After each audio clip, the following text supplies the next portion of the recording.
Welcome back on Spillin' Rap. Y'all, a dead man was right. And that is the part that is making Chicago go completely silent right now. Before Fredo Santana passed away on January 19, 2018, he allegedly sat in front of a camera and said something so specific, so pointed, so surgically accurate about the people surrounding Lil Durk that when that old clip resurfaced in 2026, 8 years later, the comment sections on every major hip-hop platform went into complete meltdown. Not because it was shocking, because it was correct. Word for word, name for name, pattern for pattern. And the people who needed that warning the most were allegedly the ones who never listened to it. But here is what nobody is asking. If Fredo Santana saw it coming that clearly, if a man who grew up in the same streets, who built the same foundation, who loved Durk like a brother could look at that circle and allegedly say out loud that something was deeply wrong, then why did it take this long for the rest of the world to catch up? And more importantly, who in that circle knew exactly what Fredo was talking about and made sure that clip stayed buried for as long as possible?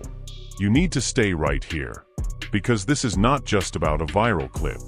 This is about a warning that was allegedly ignored, a circle that allegedly collapsed from the inside, and a dead man whose words are now doing more damage to O-Block's reputation than any federal indictment ever could. Do not move. Because the first thing I am about to tell you about Fredo's actual words changes everything you thought you knew about Lil Durk's rise. To understand why that Fredo Santana clip is hitting differently in 2026 than it did when it was first recorded, you have to understand what Fredo Santana actually was to Chicago, and more specifically, what he was to Lil Durk. Because the mainstream narrative has always tried to reduce Fredo to a footnote, a cautionary tale. A talented artist who burned out too fast and left too soon. But the people who were actually present for the building of drill music as a cultural movement know something different. They know that Fredo Santana was not just Lil Durk's cousin and co-founder of Savage Squad Records. He was the ideological architect of everything that O-Block eventually became. He was the one who understood before almost anyone else in that Chicago ecosystem that the streets and the music industry were two entirely different games, and that the rules that kept you alive in one would get you destroyed in the other. Fredo grew up in Englewood on Chicago's South Side. He was born Derek Coleman on July 4, 1990, and by the time he and Lil Durk began building what would become one of the most influential drill movements in hip-hop history, he had already seen enough of Chicago street politics to understand something fundamental about loyalty, which is that it is the rarest currency in any environment where survival is the primary motivation. He had watched friendships dissolve under pressure. He had watched people he trusted make decisions that prioritized their own survival over everything they had allegedly promised.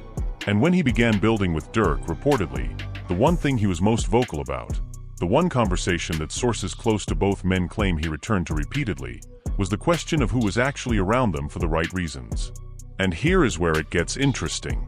Because in the clip that has now resurfaced and spread across every major hip-hop platform, Fredo allegedly does not speak in vague generalities.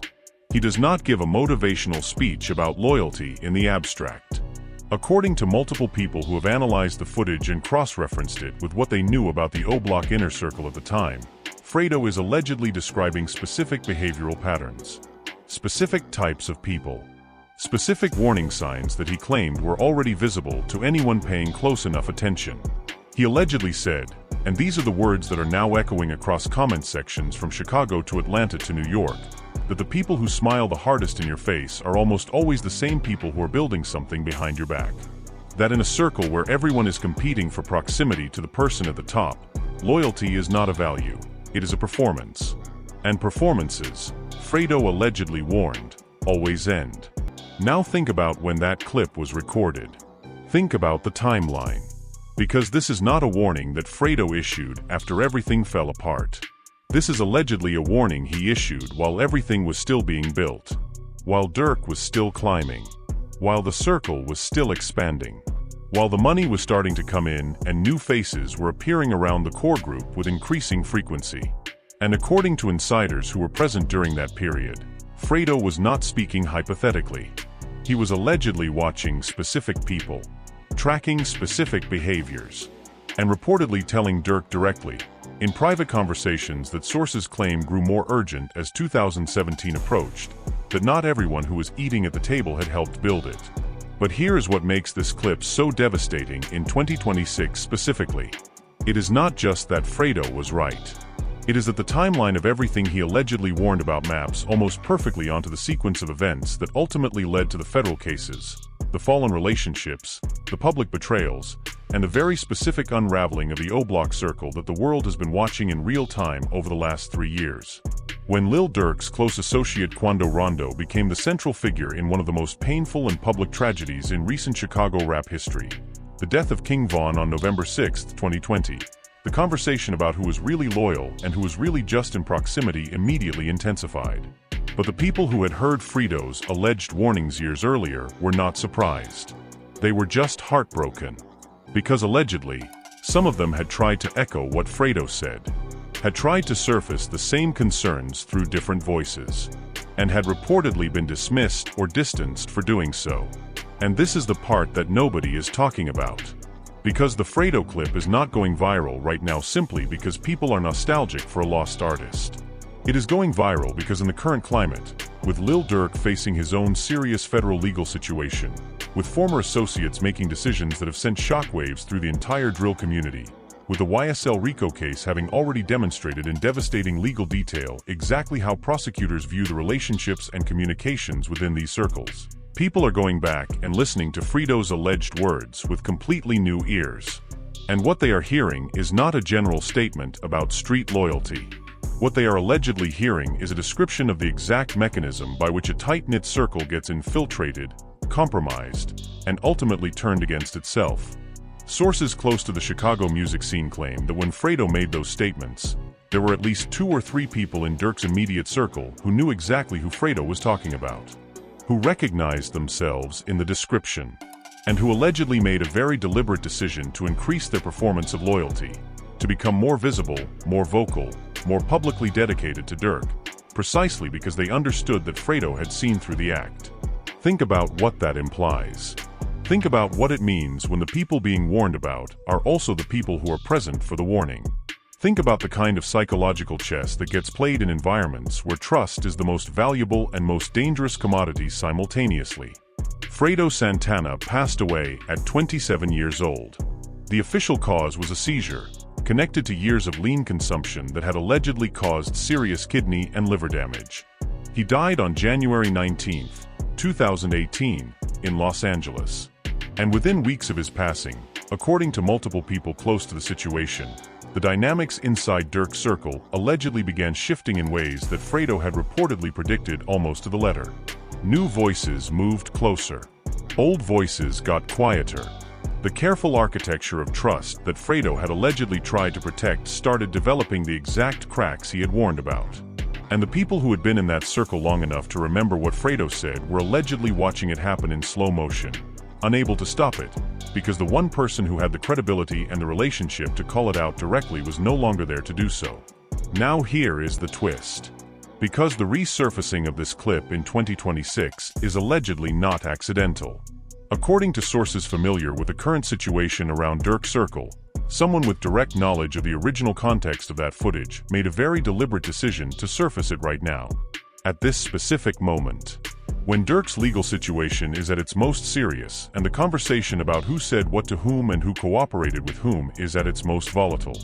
And if that is true, if the timing of this clip's reemergence is intentional rather than coincidental, then the question you need to be sitting with right now is not just what did Fredo say. The question is who needed the world to hear it again right now. And more importantly, what do they know that we do not? We get into exactly who in that circle Fredo was allegedly watching most closely, and what allegedly happened to those specific people in the years after he was no longer around to keep calling it out. And to do that properly, we have to talk about the architecture of O-Block itself. Because O-Block is not just a neighborhood. It is not just a set. In the context of Lil Durk's rise, O-Block became a brand, a movement, and allegedly a very specific internal hierarchy. And understanding how that hierarchy was structured is the only way to understand why Fredo's warnings were so difficult to act on even when the people closest to Durk allegedly agreed with them. O-Block, officially the 6400 block of South Drive Martin Luther King Drive in Chicago's Woodlawn neighborhood, produced a generation of artists and street figures whose interconnected relationships became the raw material for some of the most emotionally resonant drill music ever recorded. Lil Durk, King Von, Buka 600, Memo 600, these were not just associates with a shared geography. They were allegedly a brotherhood forged under conditions that most people consuming their music from the outside will never fully understand. And within that brotherhood, according to sources who were present during the formative years, there was an unspoken but clearly understood ranking of trust. There were people who were inside the core, and there were people who were allegedly always performing proximity to the core without ever actually being admitted into it. Fredo Santana, despite being based in Englewood rather than O-Block directly, had allegedly earned a level of access to Durk's innermost thinking that very few people outside the immediate family structure possessed. And according to insiders, it was precisely that access, that ability to have real unfiltered conversations with Durk about what was actually happening around him, that made Fredo's concerns so significant. Because when someone that close, with that level of genuine relationship, starts allegedly pointing at specific patterns and saying something is wrong, it is not paranoia. It is information. And the information Fredo was allegedly trying to surface in that clip was centered on one specific dynamic that sources claim he returned to again and again in his private conversations with Durk. The dynamic of people who use moments of crisis and vulnerability to deepen their position rather than to genuinely support the person going through them. And here is where it gets interesting. Because if you map that specific dynamic onto the timeline of Durk's career and personal life between 2017 and 2023, the pattern allegedly emerges with a clarity that is almost impossible to argue with. Every time Durk faced a significant personal loss, and there have been devastating ones, King Von's death being the most public and most painful, sources claim that certain individuals in the circle moved with unusual speed to position themselves as the primary support system. Not because they were necessarily the most qualified or the most genuinely connected emotionally, but allegedly because they understood that grief and trauma create a specific kind of access, a specific kind of trust.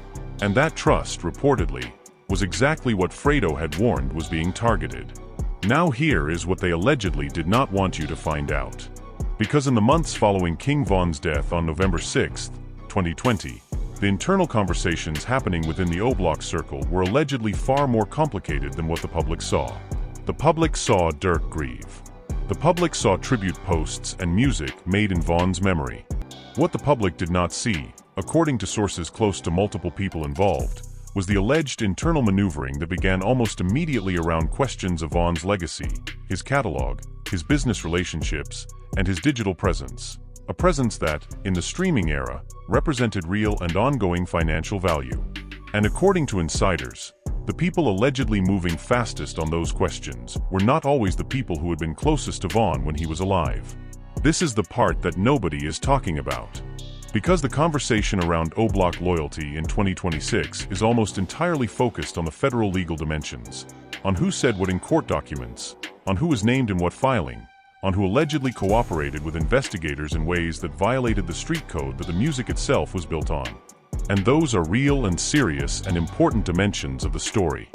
But underneath all of that legal conversation, allegedly, is a much older and much more human story about the slow erosion of a circle that one man tried to protect while he was still alive to do so. And that man was Fredo Santana. And the clip that is haunting O-Block right now is haunting it not because it is new information, but because the people who remember hearing it the first time are allegedly watching the exact scenario it described play out in federal courtrooms and Instagram posts and public betrayals in real time. Now let us talk specifically about the YSL RICO case. Because this is where Fredo's alleged warnings move from the abstract to the devastatingly concrete. When federal prosecutors in Atlanta unsealed a RICO indictment against Young Slime Life in May 2022, what emerged was not just a legal document. It was allegedly a detailed map of exactly how a circle built on loyalty and brotherhood can be dismantled from the inside when the pressure becomes sufficient. Multiple co-defendants eventually took plea deals. Statements were made. Relationships that had been publicly performed as unbreakable allegedly turned out to be far more conditional than anyone had presented them to be. And while YSL and O-Block are distinct organizations with distinct structures, the people watching from inside the Chicago drill community reportedly saw the parallels immediately. Because the mechanism was allegedly the same. The vulnerability was allegedly the same. and the type of people Fredo had allegedly warned about, the performers of loyalty rather than the practitioners of it, were allegedly present in both ecosystems. Sources claim that when the YSL indictment became public and the implications for people connected to Durk's circle began to crystallize, there were private conversations happening at the highest levels of that world about exactly which relationships could be trusted and which ones had allegedly been compromised long before any federal document made it official. And according to one source who claims to have been present for one of those conversations, Fredo Santana's name came up, not as a legend being honored, not as a fallen soldier being memorialized, but as someone who had allegedly been right. Specifically right. About specific people who were now allegedly at the center of the most serious legal and reputational crisis in Oblak's history. Reportedly, one person in that conversation allegedly said something that has since circulated quietly through certain circles in Chicago, that if Fredo had lived, none of this would have gotten this far.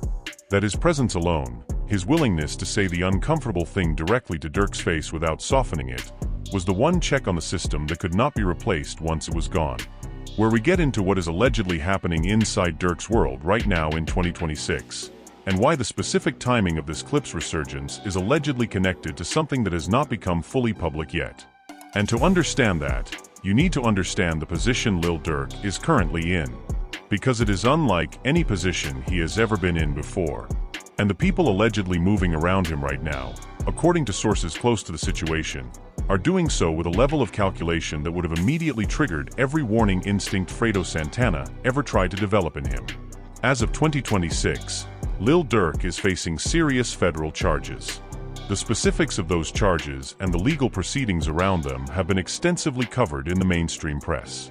But what has not been covered, what the mainstream press does not have access to and reportedly does not fully understand, is the internal dynamic inside Durk's circle as those charges have intensified. Because when a figure of Durk's stature faces the kind of legal pressure that federal prosecutors are capable of generating, the circle around that person does not stay static. It moves. It reshuffles. Allegiances that were allegedly maintained purely through proximity to power suddenly have to be re-evaluated in a world where that power is under direct assault.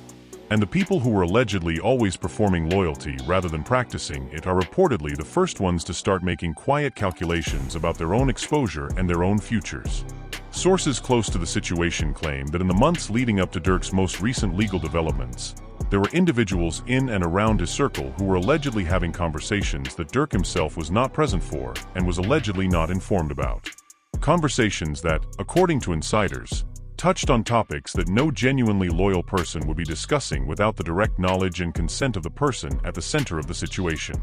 And here's what they allegedly did not want you to find out, because this is the detail that connects directly back to Fredo's clip and explains why its resurgence right now is allegedly not organic.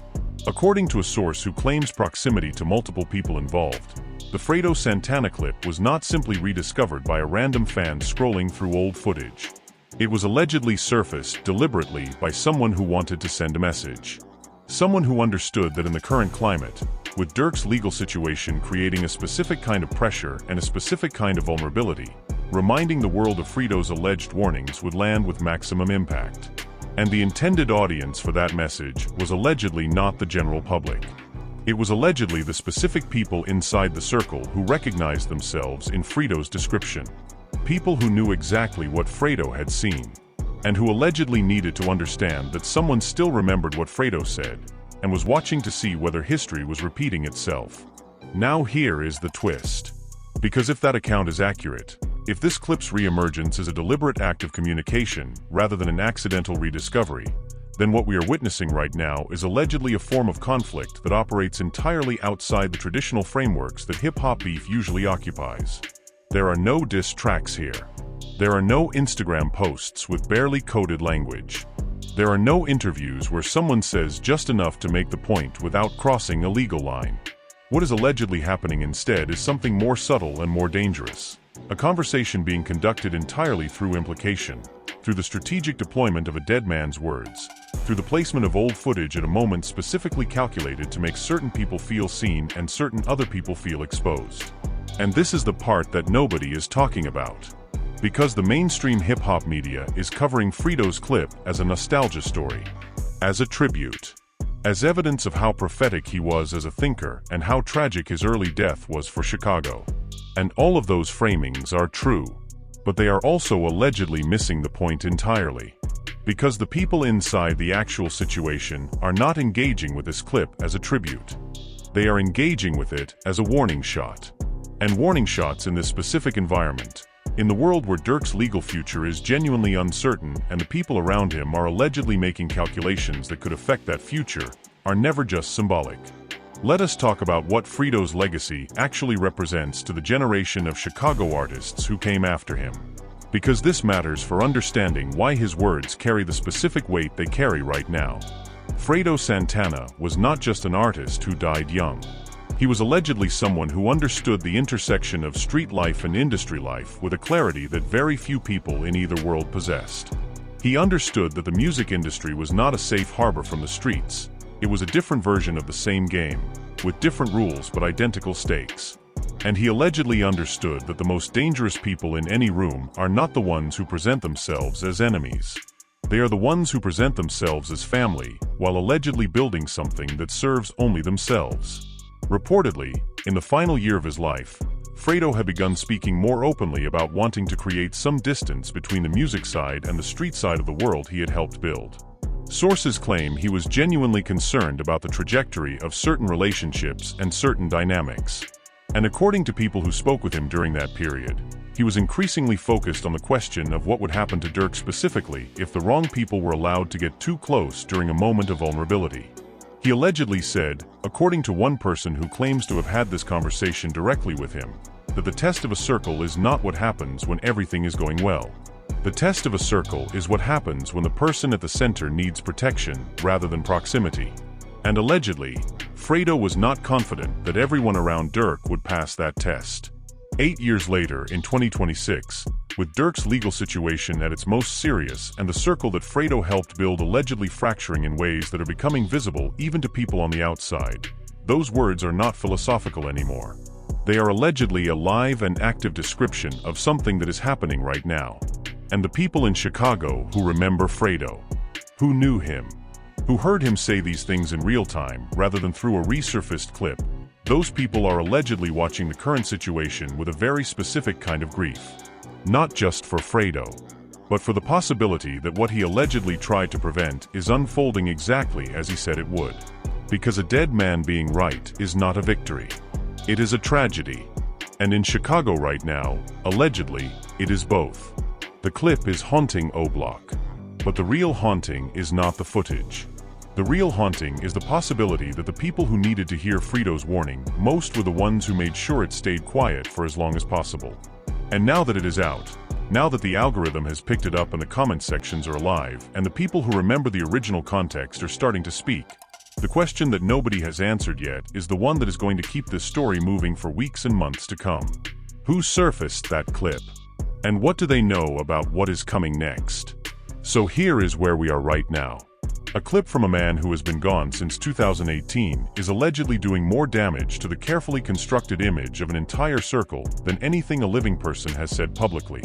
A warning that was reportedly delivered in private is now being consumed by millions of people who are mapping it in real time against a federal legal situation, a series of alleged betrayals, and a pattern of behavior that Fredo Santana reportedly described with surgical accuracy years before any of it became undeniable. But the questions that remain open are the ones that matter most right now. Who made the decision to surface that clip at this specific moment? And what do they know about what is coming in Durk's legal case that the general public does not know yet? Are there other clips? Other recordings? Other alleged conversations from that era that are being held by people who are waiting for the right moment to deploy them? And perhaps most importantly, is there anyone left inside that circle who still has the kind of genuine loyalty that Fredo allegedly described? And if so, are they in a position to actually use it? This story is not finished. It is not even close to finished. And if you want to be here when the next piece drops, you need to subscribe right now because this channel is going to be the first place it lands. But before you do anything else, I need you to go to the comments and answer this one question. Do you believe that the people closest to Lil Durk right now are genuinely loyal? Or are they the exact people Fredo Santana allegedly warned him about? There is no right answer. That is exactly why I need you to argue about it. Because sometimes the most dangerous truth is the one that everyone already knows but nobody is willing to say first.